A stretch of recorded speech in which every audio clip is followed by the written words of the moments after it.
संसद के दोनों सदनों में कल विपक्ष ने जोरदार हंगामा किया। वित्त मंत्री निर्मला सीतारमण की कोविड की वजह से सदन में अनुपस्थिति की सरकार की दलील को अनसुना करते हुए विपक्ष महंगाई और जीएसटी की दरों को लेकर चर्चा की मांग पर अड़ा रहा। लोकसभा में दोपहर के बाद कुछ कामकाज हुआ, कानून भी पारित हुआ, लेकिन राज्यसभा में विपक्ष ने ऐसे हालात उत्पन्न कर दिए कि उपसभापति को नियम 256 का सहारा लेते हुए तल्खियां दिखाने पर आपत्ति जताते हुए 19 सदस्यों को नामित करते हुए सदन से इस हफ्ते के लिए निलंबित करना पड़ा। महंगाई और जीएसटी दरों के मुद्दे पर मंगलवार को भी संसद के दोनों सदनों में भारी शोर शराबा जारी रहा। विपक्ष जहां महंगाई और जीएसटी पर तुरंत चर्चा की अपनी मांग को जायज ठहराता रहा, तो सरकार का कहना है कि सहमति के बावजूद विपक्ष का हंगामा गलत है। लोकसभा और राज्यसभा दोनों में हम लोग महंगाई पे चर्चा चाह रहे हैं और लंबी चर्चा चाह रहे हैं। 267 जैसे लोकसभा में एडजॉर्न मोशन होता है कि सबसे अहम मुद्दा है और इससे अहम मुद्दा क्या होगा। सरकार हर विषय पे चर्चा के लिए तैयार है। महंगाई पे भी सरकार अब चर्चा करना चाहती है।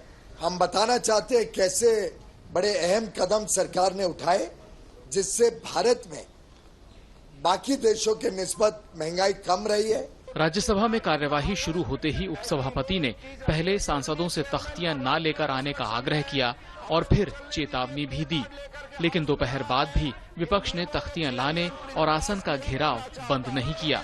मजबूर न करे चेयर को रूल 256 लगाने के लिए।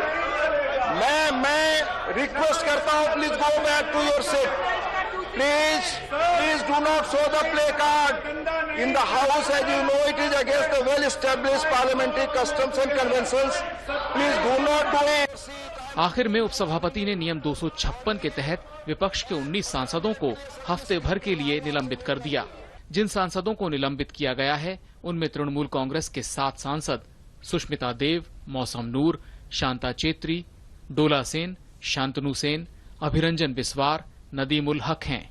डीएमके के 6 सांसद H M Abdullah, S Kalyanasundaram, R Girirajan, N R Elango, M Shanmugam और डॉक्टर कनिमोजी एनवीएन सोमू हैं। टीआरएस के 3 सांसद बीएल यादव, रविंद्र वडेराजू और दामोदर राव दिवाकोंडा हैं।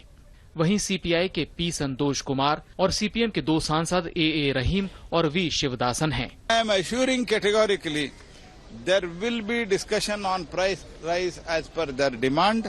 We have nothing to hide, and the many strong steps, बहुत प्रभावी कदम हम ये इन्फ्लेशन कंटेन करने के लिए है। इसी कारण दुनिया के कंपैरिजन में हमारा इन्फ्लेशन बहुत कंटेन्ड है। आखिरकार ये लोग क्यों नहीं चर्चा में भाग लेना चाहते? मुद्दाहीन, तर्कहीन हो चुके हैं, जनता से जुड़ी बातों को नहीं उठाना चाहते। केवल गांधी परिवार तक कुछ लोग सीमित हो गए हैं। वो नहीं चाहते कि गांधी परिवार की जांच हो। आखिरकार भ्रष्टाचार की जांच क्यों ना हो? हम लोग भ्रष्टाचार के खिलाफ आवाज उठाते थे, ये लोग भ्रष्टाचारियों के साथ खड़े होकर उनके लिए आवाज उठाते हैं। अंतर इतना है। लोकसभा में भी विपक्ष का हंगामा जारी रहा। स्पीकर ओम बिरला ने बार बार सांसदों को चेतावनी दी कि वो सदन की मर्यादा और गरिमा को ना घटाएं।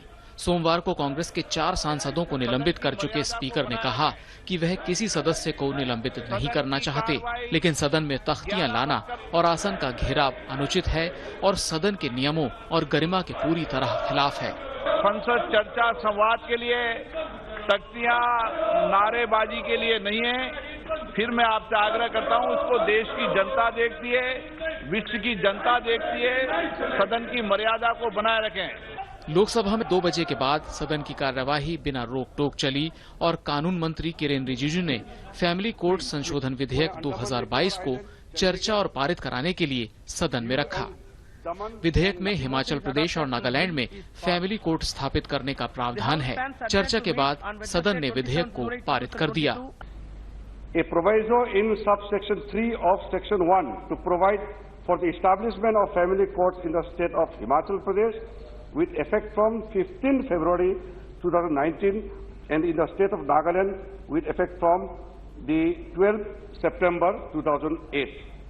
मॉनसून सत्र में विपक्ष पहले ही दिन से लगातार व्यवधान डाल रहा है। हालांकि लोकसभा के 4 और राज्यसभा के 19 सांसदों को निलंबित कर दोनों ही सदनों में आसन ने सदस्यों को कड़ा संदेश दिया है कि आने वाले दिनों में सदन के भीतर अनुशासनहीनता को बर्दाश्त नहीं किया जाएगा।